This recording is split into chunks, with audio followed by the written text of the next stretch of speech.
Hello, I want to thank the members of the media for being with us today. We are continuing to count down the days to the total solar eclipse. It's now just 1 week away. It will be on Monday, April 8th. Public safety continues to be our top priority, and today we have some important eclipse-related announcements. And joining me today are the Commissioner of the Department of Public Works, Nate Martin, First Deputy Police Commissioner Al Wright, and Captain Marcus Rogowski from the Buffalo Police Department, Emergency Services Manager Thomas Luby, Fire Commissioner William Rinaldo, and Parking Commissioner Ray Wagner. With Buffalo in the path of totality, Buffalo has the best seats in the house to view the eclipse in just a few days. We expect a record number of out-of-town visitors to start arriving in Buffalo to view this rare event, and it's going to get really busy in our city. Today we are announcing that Buffalo City Hall will be closed next Monday, the day of the eclipse. This decision is part of the city's comprehensive approach to eclipse preparedness, which includes traffic management strategies, enhanced emergency response capabilities, and community engagement activities. By closing city offices during the eclipse, we hope to minimize traffic congestion. In addition, trash and recycling pickups in Buffalo will be delayed by 1 day during the week of the eclipse. There will be no collections on Monday, April 8th in Buffalo. Pickups scheduled on Monday will be made on Tuesday, and so on throughout the week. Also, there will be no bulk trash pickup in the Ellicott Council District on Monday, April 8th, but it will resume on Tuesday, April 9th. Parking rules will be strictly enforced on Monday, April 8th. Public parking must be in legally designated spaces only. We are asking motorists not to park on the grass throughout the city, including grassy areas at parks and museums.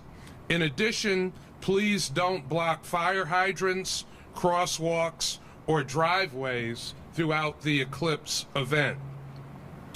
Digital messaging boards, like the one you see here behind us, are now going up in strategic locations throughout the city to further inform residents about the eclipse. With crowd estimates of 500,000 to 1 million people converging on the Buffalo area, we're asking residents to take this event seriously. If people are viewing the events from their homes, you will be happy to know that there is no bad vantage point to view the eclipse in the city of Buffalo. Now, there are a few other things that we want people to be mindful of and prepared for. Be sure to get a special pair of eclipse glasses. It's important to wear proper eyewear while viewing an eclipse. Get all of your errands done in advance.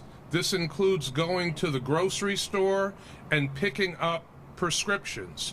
On the day of the eclipse, because of the anticipated traffic that will be in the city, it might take a lot longer to do any necessary errands that you might have. So we're asking people to do those things before Monday. Do not wait until Monday if you need prescriptions or if you need grocery items for your home. Be aware that cell service on the day of the eclipse is expected to be greatly affected. The best way to stay informed about the eclipse, city residents should text Eclipse to 38276. Again, that's text Eclipse to 38276. Again, we're asking residents to take this event seriously. Much like a snowstorm, We want people to be prepared in advance. And here, with more information, is Department of Public Works Commissioner Nate Martin. Thank you, Mayor.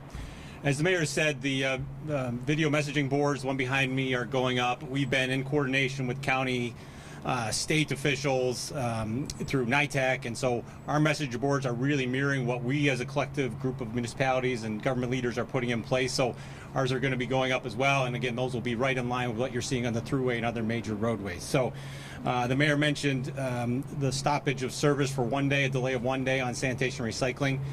So we coordinate with that with our partners. So Monday's pickup will not occur, as the mayor said. That will be Tuesday. Tuesdays will be Wednesday. Wednesday will be Thursday. So everybody's pickup next week will be pushed back 1 day. And again, we're asking you put out bulk trash as normal per the schedule in the Ellicott District, but we will not pick up on Monday, picking up on Tuesday. Again, our goal is to eliminate as much of that traffic that, from our perspective, that could be on the streets. So, we'll ask for the cooperation on that standpoint. The mayor mentioned parking on grass. From our parks perspective, our parks are open to be enjoyed by the residents. I know encourage people to walk to those, but if you go to a park, if you drive to one, please do not park on the grass. Do not park on the fields. Use the designated parking areas. We'll have staff, and Olmsted will have staff in their major parks to facilitate some conversations, but we just ask to protect our parks. And if you bring things in, if you're going to spend a little bit of time, please don't leave garbage in the parks. What you bring into a park, please take out with you as well. From a street perspective, we're stopping all road construction projects that might be occurring that day on the major thoroughfares, so we won't have any traffic lane blockages. Again, our goal is to keep traffic flowing, so any road projects that are on those major thoroughfares, we will pause those during the eclipse Monday, Tuesday, and those will picking up on Wednesday. So a few things from our perspective just to make sure we're on the same page. Thank you, Mayor. Thank you very much, Commissioner Martin. Next, we'll get an update from the Buffalo Police Department. Presenting that update will be Captain Marcus Rogowski. Thank you, Mr. Mayor. Thank you very much. The police department has been partnering with law enforcement on the federal, state, and regional levels to ensure that our resources are pooled and to plan ahead to make sure that the Eclipse is a safe, fun event for everyone. Safety at large events truly is a team effort, and the general public is the most important part of that team. We urge you, if you see something, say something. We need the public to use 911 and our non-emergency phone number, 716-853-2222, appropriately. It's anticipated that traffic in and around the Eclipse will be highly congested. In Buffalo, we pride ourselves that we can get anywhere in 20 minutes. Unfortunately for this weekend, that's not going to be the case. If you are going out, plan ahead. If your event requires a ticket, get those now. Leave early and plan on staying late. The safest and probably the most fun place to view the eclipse will be your own home. If you can see the sun on a normal day, you'll have a great view of the eclipse. Your family will be able to view the eclipse from home with little to no work and effort. Thank you, Mr. Mayor. Thank you, Captain. Next, we'll hear from the city's Emergency Services Manager, Thomas Luby. Good morning. The task force is still continuing to work with our regional partners, fine-tuning it, being meticulous, optimizing our preparedness, and making sure we have our communication link among all our partners on the crucial day of the April 8th. The anticipated viewers that are coming in here has increased significantly, and they contribute to the fact that the city of Buffalo is fortunate to be the center line of the eclipse in itself. Longer duration than most, so we have the, it's 2.5 times longer than it was in 2017. Schools are taking, and other academic institutions have taken advantage of this as for the educational point, and then to inspire scientific curiosity as an educational. And the next chance to see this will be 20 years later. So everyone's going to be optimizing this. You're going to start to see traffic getting a little busy on the roadways coming in around Thursday is what they're anticipating. So around Thursday, the traffic should start getting a little bit heavier. The weather forecasters have given early indicators where the conditions are going to become more favorable for viewing, which means that there'll be less of a cloud coverage. So things are looking up. The temperature is looking good. It's at the 50s right now, but it's anticipated to go up a little higher based again on the forecasters. The cell phone carriers have reassured the city of Buffalo's Eclipse task force that they have their systems, cell sites can handle the additional overload or additional capacity. They've done tweaking to their systems. Just remember, always use during the cell sites when they do go down. Always use whether it's a disaster or another type of incident. Always use the text versus the actual cell, because you're waiting on the cell. Someone could be streaming it until you get an extra line of the cell site to be open. The text will still go through, so part of that family communication plan that you would have normally, right? And then just stay attached to the Eclipse, as the mayor suggested. This way you'll keep informed of what is going on in the city and apprised of what is happening and whatnot. Thank you. Thank you. That sound that you just heard was the Buffalo Fire Department alerting you to the fact that the Commissioner of Fire will be the next speaker, Commissioner William Ronaldo. Thank you. Thank you, Mayor. Morning. I'm thinking that horn is stuck, so we'll get into that. We'll cover that. So I know a large volume of information has been put out over the last several weeks. There's just a couple points that I want to make. One new point and reiterate a previous point that we made a week or so ago. So I want to remind everyone of the city ordinance against open burning. There is no open burning allowed within the city limits. And when I say open burning, that means fire pits and things of that nature.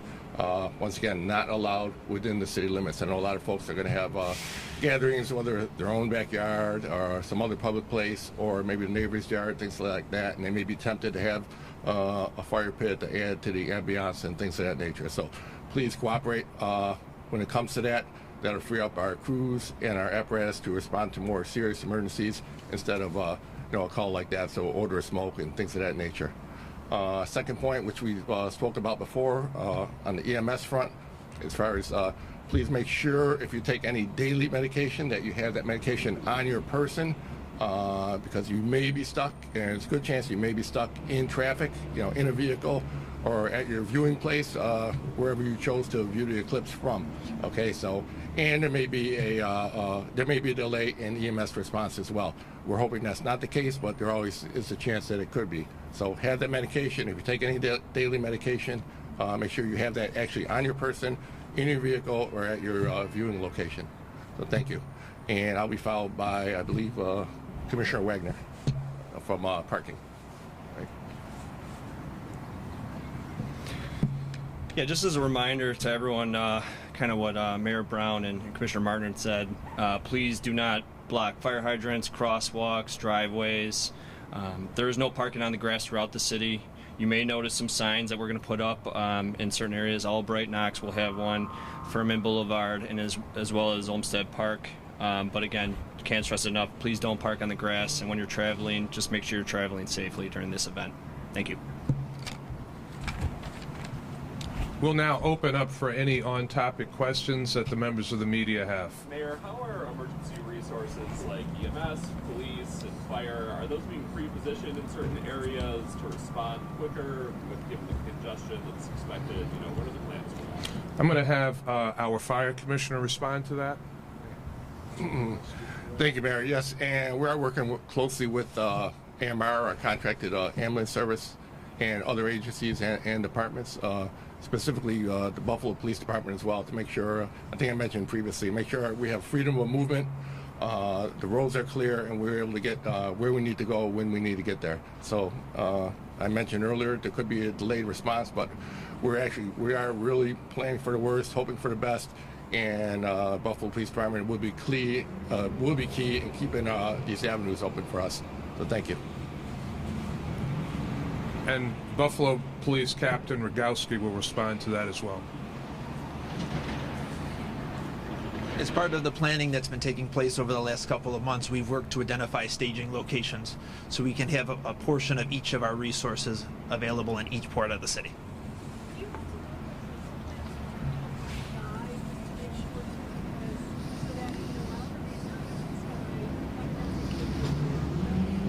Yes, ma'am. I'm very proud to say that in the planning leading up to the eclipse, we've relied on resources from all levels of government, and representatives from various different government agencies have been part of our planning, and I'm even more proud to say that we work together quite well in Erie County and in the city of Buffalo. Mr. Levine, Mr. Mayor, what are the early estimates of people who are coming into the city? How many people can we expect to see? I know we've been given a general figure in terms of hotel accommodations. Are we all sold out? I mean, what do you expect to see? Yeah, I'll let Captain Rogowski speak to that in a moment, but we know that all of the hotels in the city of Buffalo are sold out. Looking at past events like this is where the number of 500,000 to 1 million people comes from. I don't know if there are more specific numbers, but I'll have Captain Rogowski respond to that. Thank you, Mr. Mayor. Based on reports from previous eclipses, we are looking at the potential to double the population in and around the western New York area. It really is an event that is drawing people and fans from all over. So maybe just a little bit, can you talk in how does the mayor management Good catch. to handle double the population of western New York and perhaps Well, you work with the expertise of the fire department, the police department, and our neighboring jurisdictions, so that you break up the city into geographical and functional areas, and then based on that, you have a certain set component of what would be responded in those areas and whatnot. And then if we needed mutual aid or anything like that, we can bring it in. So the object is that this is all the stuff that will be happening behind the scenes, where the resources can move around and go after and attend to whatever they have to do. So we plan looking at it from the tactical perspective, right, on the ground level, how we're going to get to service whatever we have to do, and then we look at it from the strategic side, the overview of the city itself and then neighboring partners, how we would address it, and then we just dial it down. So, you know, it's a combination of strategic and tactical response. And then how do we get that? How do we optimize in our resources? We don't want to use all our specialties, whatnot. How do we offset some of those skill sets through other things, and who can help us out? How do we develop task force or strike teams going into the situation? And then again, the bottom line comes down to the commanders and the officers that are on the scene requesting and using the resources and the allocation of resources for what they need and don't, because you might have to anticipate there'll be a delay of getting that backup, so to speak, right? So a real good scene size up report of what's going on, what's happening, and everything like that will help drive what resources are really needed.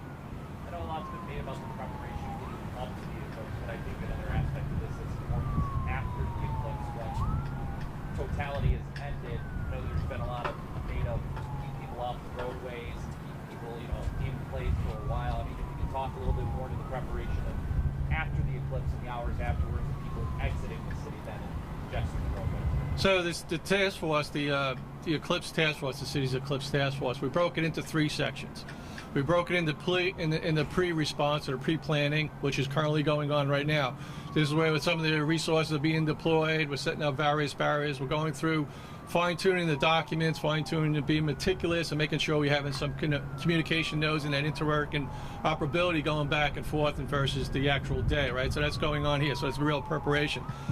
We look at that from the 7th and 8th, we look at it as being the response.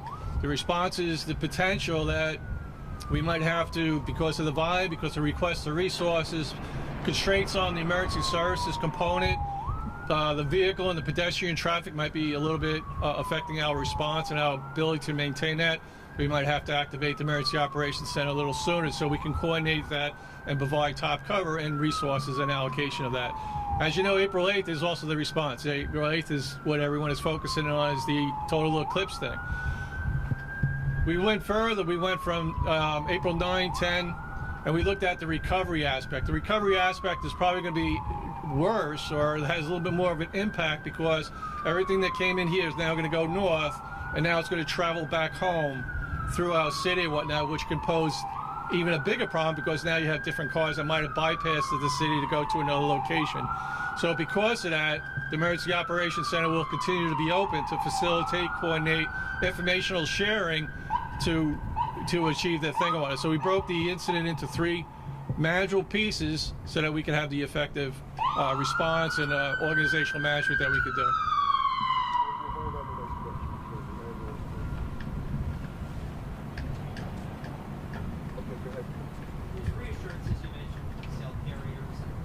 do those involve exactly? Are they putting up new towers and doing adjustments in that regard, or is it just the existing infrastructure that they think will be able to handle communication during this event? Depending upon the carrier, they go into a higher capacity load. They enable it somehow. There's some other carriers that are putting up additional towers. We have another carrier that can adjust the cell phone tower to hit a certain place, more better coverage, or whatnot, orient the tower to absorb the additional flow and whatnot. So each one is a little different to what they're doing. But they all reassured, no matter how many times we asked them, and they're going to have people that are going to have representatives supposedly on site to constantly reevaluate, so we don't get the coverage map per se. They actually have the technicians and then they can work the system through their thing. But that's what they reassure, that they're going to boost the capabilities of the actual sites. And what we have, according to them, is that we even on a normal day, we're looking pretty good. So.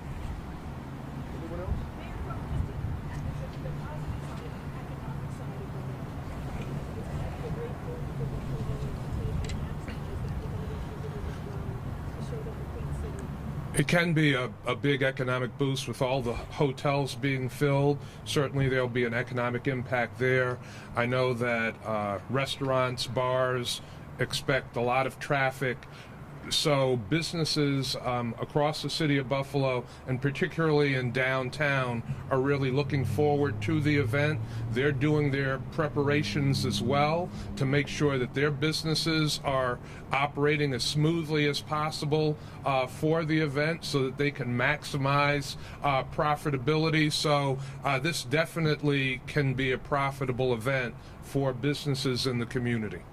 Is there one area that you're more focused on, like the Outer Harbor, for instance, concerning with traffic getting in and out? I'm going to have the police respond to the question of traffic. Traffic definitely has the potential to be a large issue. That's why it's very important that we all understand that there is no bad spot in the city of Buffalo. The view on your front lawn will be just as good as the view here in Niagara Square, the view on Furman Boulevard, or anywhere in the county. Families have a great opportunity to stay home, stay safe, and enjoy this event from their own home. And as you know, there are a lot of different facilities that have events. So Explore and More Museum will have an event.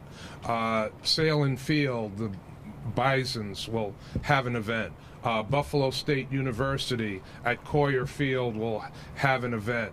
The Buffalo Zoo will have an event. The Buffalo Science Museum will have an event. So there will be a lot of events in a lot of different parts of the city. So traffic is a concern. And as Captain Rogowski said, we are right in the path. So if people don't want to go out, if you want to get the full experience and do that at home, you won't miss a thing by staying at home and watching the eclipse.